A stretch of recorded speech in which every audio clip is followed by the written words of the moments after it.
Welcome, everybody, to Casting for Two, the podcast, as always, hosted by me, Chris. Welcome, everybody, to episode number, 233? Yes, it is. I have a great guest for you today, as always, Shop Talk. Twitter, Instagram. If you would like to interact with me more, you can do that on my Twitter and Instagram, both at Casting for Two.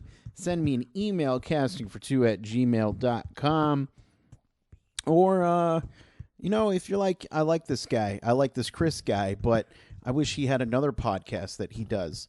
You're in luck, because I do another one with the always beautiful, lovely, and talented Megan Johnson from tipsywriter.com. And that is available on SundayBrunchPod.com, along with all the other podcasting services out there. And right now we're taking a break, but hopefully the show should start back up soon, and I'll be excited for that. So, let's see. What else can I talk about? That's it. I have nothing more to talk about. I did all my shop talking. So, yes, there we go. Now I have time to fill. See, back in the day, I used to say a lot in these intros. Anyway, my guest for today is a wonderful actor who can be seen on the Nat Geo show, The Long Road Home. Joey Luthman is on the show, and he's a young buck, but you know what? He is a wonderful buck. He's a good guy. We had a lovely conversation, and it was just one of those chats where it went so smooth, and I wanted to keep talking with him, but unfortunately, the show's got to end sometime, right? Right? Is there a podcast that's never ending? I don't want to listen to that. No offense. But let's get into this episode. So sit back, relax, and Chris, cue the music, please.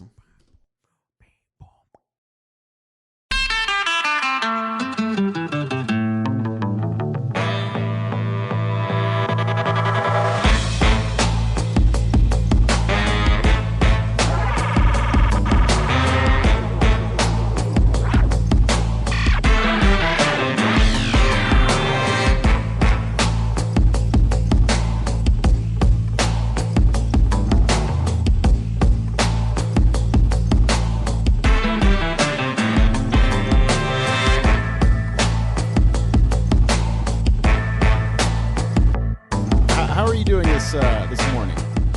I'm good. How about you? I'm doing well. I'm in Texas, and it's 2:00. So okay. Well, yeah. There you go. You go. Hanging out. Yeah, exactly. Now I got it. I'm fascinated with people's mornings. More importantly, their sleep schedule. So I got to ask you, how much sleep you getting? Well, last night not a lot, but normally I try to get like 7 hours if I can. Mm-hmm. Otherwise, it's usually like 9 hours, but I actually get a lot of sleep. I get a decent amount of sleep for being pretty busy. Okay. But okay. yeah. I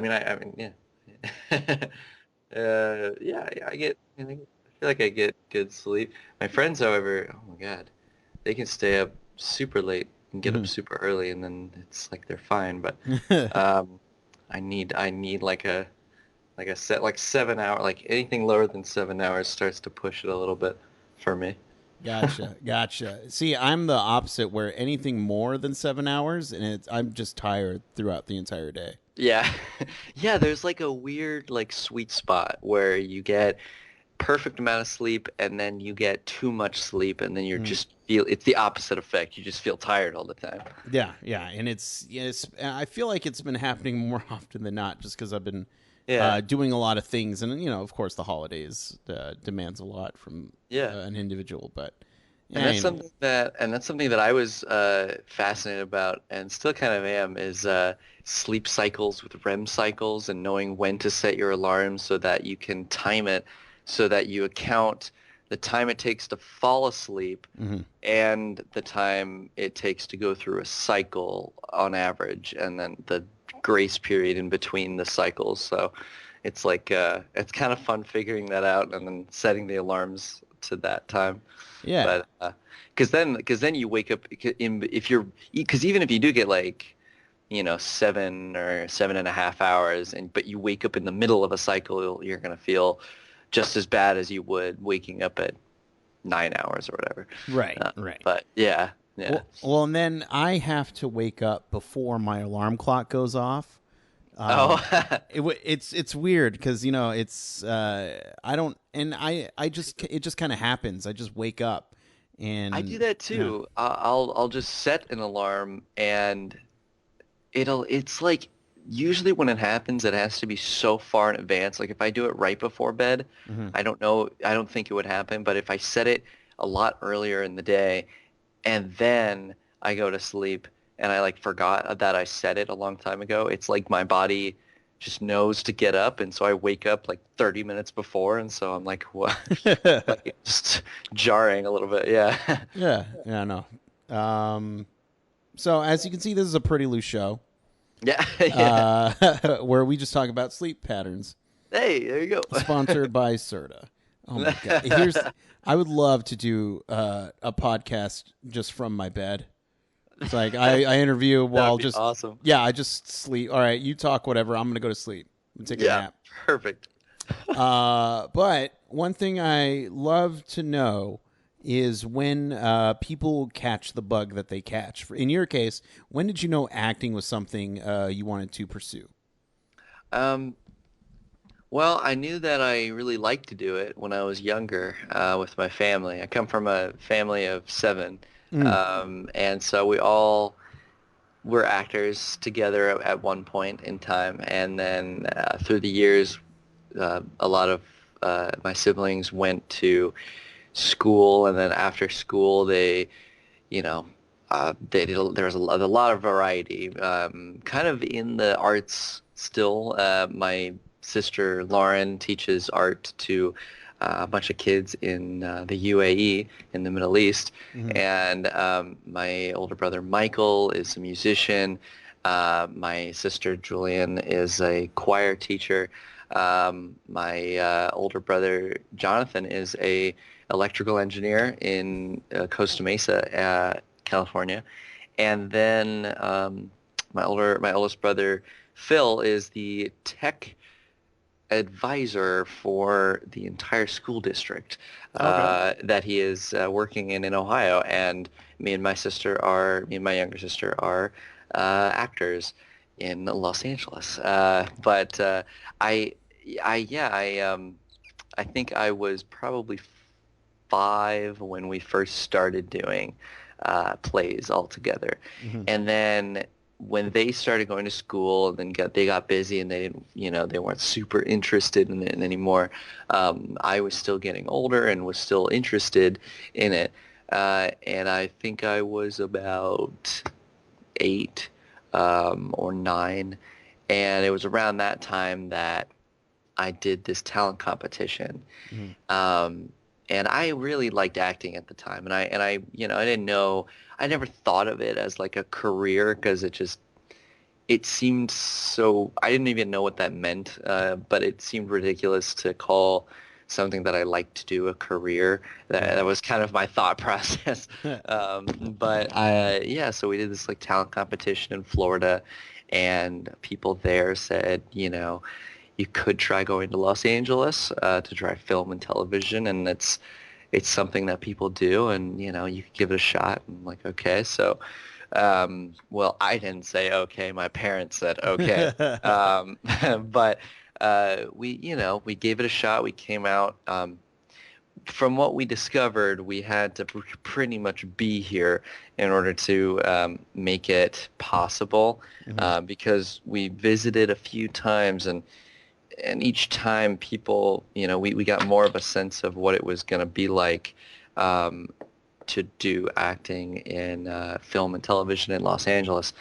And everyone was saying you have to be local to really get your start. Right. Um, so it it took us like about a year, but eventually we made the move to an apartment. We still had a place in Ohio, and we would still kind of commute back and forth. But we then moved here, and it was around that time that I, you know, was really doing stuff and auditioning, and I really liked it. But yeah, I never really. It was only until so like I knew from a young age that I really liked it. I just think it was more recently that I really actually started to see it as a career. Hmm. But Yeah, I think I have my brother to thank for that, Jonathan, who was in The Music Man a long time ago, Hmm. and he was Winthrop, and I would follow him around and recite all the lines that he was learning and all the songs that he was learning right back at him and just wherever because it was stuck in my head. So yeah, I think I have him to thank for my love of acting. But yeah, I from a young age kind of caught that acting bug. That's and it's also super cool to hear that your parents are very supportive. Yeah, yeah. The more that I think about it, that was something that people said over and over when I was younger. It's like, man, you got really good supportive parents, and it was just something that I just heard a lot. Mhm. So I sort of took that phrase to mean just a phrase. Like I didn't really take into account what that meant. Um, and being a little bit older, I'm not, nearly to the point of where what their experience is and everything. But being a little bit older, I sort of understand now the gravity of what they meant. Your Mm. parents are so supportive. Like, well, yeah. I mean, they took a big chance. They took a big chance coming out here, and it was really, I mean, it's crazy too because I never think about it, but they literally came out here and just gave it a shot, and so much commitment just for me, just to try to see if I, wanted to do this. Right. And that was a really big risk and a big commitment and support. So I definitely have them to thank for all my success because I wouldn't have, I don't think I would probably still be like, I might like acting, but I would probably still be doing theater in Ohio. Mhm. Yeah. And okay, so let's talk about your early days of when you guys first moved out there. Mhm. Do you have any bad audition stories? Yeah, I think the worst audition stories, um, well, when I'm younger doesn't necessarily count because I was just naturally nervous, and I'm Mhm. always nervous, but I think I was just new to acting here, and so I was just kind of um, more nervous than now. But the worst, I would say, the worst ones were where I wasn't prepared, and I try to act like I'm prepared. Mhm. Those ended up going horribly. So I never make that mistake again. So yeah, the few times a few years ago, I was just I don't know. I think I got the sides like days in advance. Like I had plenty of time to learn it, and then I just didn't look at it. And then the day of, I'm trying to learn it, and I could just tell the casting director knows I don't know it. Right. So it's just bad all around. Or oh yeah, or one where I didn't get enough sleep and the night before and it was like an early morning audition. Oh God, terrible, terrible, terrible time. So not getting enough sleep and not preparing. Those are the worst auditions I've had. Luckily not recently, but those were the worst years ago. I have grown and I will learn from those mistakes and I do not do that anymore. There you go. There you go. It's always funny how just one thing could shape your entire work. Absolutely. Yeah. Yeah, I Yeah. remember. I'm not an actor by any means, but there are some times when my friends are like, "Hey, you want to do this?" and I'll say, "Yeah." Uh, I flew up to help my friend out, and he was just like, yeah, it's here's the script. It'll be fun. Okay, cool. Didn't really memorize the script. Didn't really do anything. And even though it was a friend's project, it really kicked my butt and made me realize, no, I should be Yeah, prepared because absolutely. it's not only am I wasting my time, I'm wasting his time, the cameraman's time, the lighting guy's time, Yeah, the sound. yeah, So I did get vindication because we yeah. worked on another project and I was prepared and he was not. So Yeah. No, I mean, hey, there you go. But yeah, I can definitely say when I was younger, I did a short film and or a student film for I believe it was Chapman University in Orange County. But I I remember, and it didn't like it didn't seem bad at the time, which is so terrible because it should have. yeah.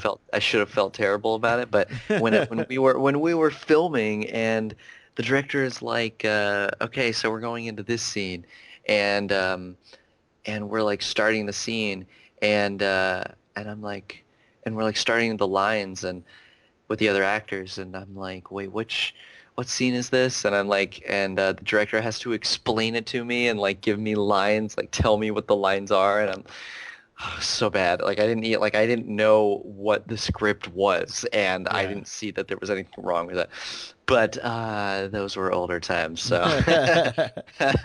There was one time where I was doing training videos for some school or something, okay. and I had 20 pages of dialogue, and I got it, probably 2 days before the shoot. Okay. And again, that it was after the event, so I was just like, I need to memorize everything here. Um, Lucky for me, the director was, you say it exactly how it's written type of guy. Okay. And I'm just like, well, I mean, I can condense like 5 words into one. I can't do that. Uh, but and this is gonna sound so bad and horrible, but the other person kept stumbling, and I was just, oh my gosh, at least I'm not Oh. alone. Yeah, no, I mean that's how it can feel. I've been there too. Whether it be on a set or in a class. I mean, people like my scene partner is less prepared than I am, and I'm like, oh, okay, well, I can kind of look better than them Right. at least, you know. Yeah. Can make it seem like I'm not as bad. Right. Exactly. Yeah, Exactly. yeah. So then, how does? Oh, well, I'm not going to say what have you learned to take, but you land this big project, the Long Road Home. Yeah. Is it weird portraying somebody that was real? Um, Not really. It was more of an honor. Hmm. And I think that's what a lot of us felt is it wasn't we we were all and a lot of guys were portraying guys that weren't a lot there were a few roles that weren't even like guys that were there Hmm. or they were people that were stories that were altered a little bit. Um, but for the most part, most of us were actually, really portraying the guys and their personalities. Um, and yeah, no, I think that we were told by our military advisors several times that these are real guys. And that was actually our first day when we did our training, our boot camp. We call it boot camp. It's I the more we say the word, but like ever since we finished it and we've been calling it boot camp, it's like we call it boot camp, but it was like really quick crash course on guns Yeah. and military drilling kind of really fast in 2 weeks. But but in our boot camp, uh, first day, at least my first day, it was a lot of our first days. A lot of guys were already there, but Mike Baumgarten, who was our Ranger military advisor, he said, "These are real guys, and we want to make sure we are respectful and we do the best that we absolutely can, and we look as good as possible to respect them and the ones that they lost Hmm. on this day.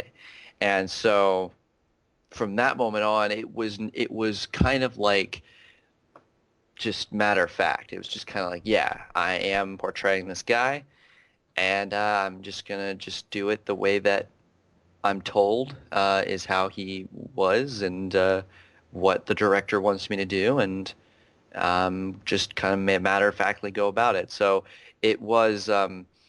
I think for a few other guys, at least for me, I didn't have this necessarily direct experience, but I didn't have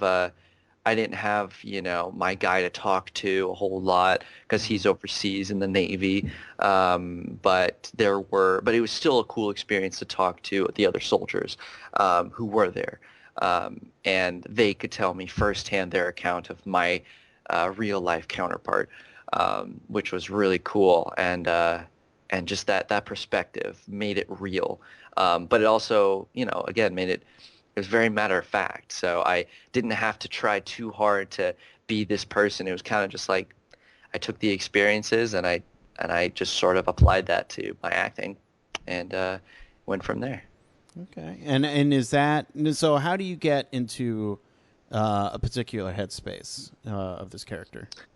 Well, for me, it was very easy because I mean, we do have different backgrounds, but there were a lot of similarities and that's with acting in general. I try to kind of find the truth for me so that it makes it more believable. But for Rydell, he came from Oregon, and Mm.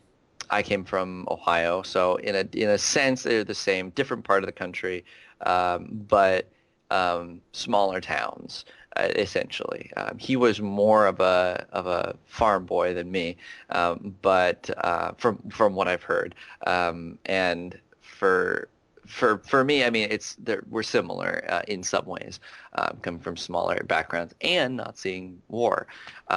When we do this April 4th, 2004, 4 days into being in Baghdad, and at the time Rydell had not seen war; he had just done training, and so I used that knowledge as well to kind of get into that mindset of the character because I've never seen, and even before our boot camp, we never, or I never held a rifle or fired a rifle. Yeah. The closest I came to that was airsoft. So, A little bit different. so a little bit different. So it was intimidating, but that helped Mm. because Rydell, at least the way I'm portraying Rydell, is uh, scared and nervous and very new to all of this, and it's kind of like you kind of get the sense that no matter what training we've gone through, we haven't seen this heated, instant ambush action ever. And so it was so catching off guard that it was just jarring for not only a Rydell, who was one of the younger ones, but for everyone. It was just, we weren't prepared. And so that and also the set too, being on set was so real. Like the set was so realistic to what it was. It was so easy to just get into that headspace, that character. Yeah, because they were just all the elements, the soldiers helping us through the techniques, being on set, smelling the trash and walking through all the streets and the wreckage, wreckage, Wreckage, yeah. You know, wreckage, Ruckage. wreckage. I Yeah. was trying to say like I don't know what I was trying wreckage. But like all that stuff and the burning, like the fires and just the craziness of that whole street and alleyway and buildings just felt real, and so it was easy to be terrified, especially when we were filming it, and it was they were placed in specific places. We knew where they were, but we couldn't really see them when the enemies were firing at us from different buildings across the street. All we could see were muzzle flashes, just like paparazzi all over the street. It was crazy. Hmm. And just hearing that and just that pressure was so intense that it was hard not to be in the moment. So this was one of the hardest, easiest roles to be in the moment for that I've experienced. And so, yeah, you're shooting it, you're having a long day, it's emotional, it's Yeah. draining, all that good stuff. They call wrap for the day. Like, Yeah. how do you relax? How'd you Uh, just chill? we all played, not all the time, but a lot of the time, we not after set, but maybe on like the weekends, we would play the board game, The Settlers of Catan. Okay. Um, have you heard of it? I Oh don't know if you. yeah. Okay, yeah. And it's yeah, no, it became something that it was just a tradition. We EJ Bonilla, who I believe it was EJ. I think he brought it first, unless it was Ian. Oh man. Well, now it's on record, and now I'm probably gonna be smacked the next time I see him. Uh But but I think it was EJ who plays our Lieutenant Shane Aguero. I believe he brought the first game to us, the base game, and he was like, "There's this cool game, and we're gonna learn how to play it, and we're gonna, you know." Yeah, he just thought it was a cool game, so we're like, okay, cool. Um, it could have been Ian now that I'm thinking about it. oh. Oh man, it's been too long, and yet it hasn't been that long. I just forgot. But either way, we all just started playing it, and it became a thing. We all just like Jeremy Sisto, Noel Fisher, Jason Ritter. We were all just kind of hanging out playing Settlers of Catan at random times.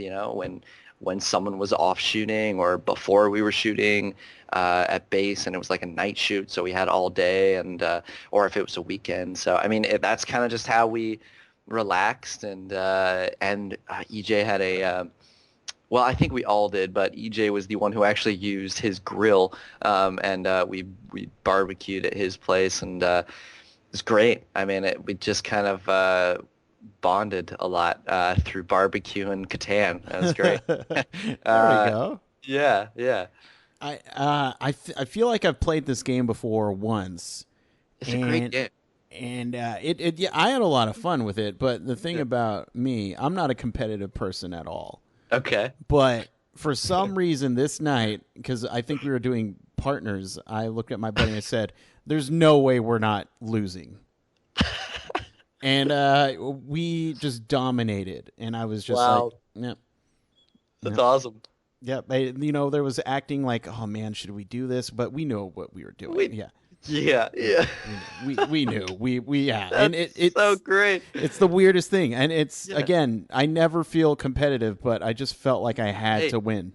this game, from what I've seen, it has brought out the worst in people. It is crazy. I mean, we could all just be buddies, just hanging out, and then by like 2 hours into the game, everyone's just cutthroat. It's terrible.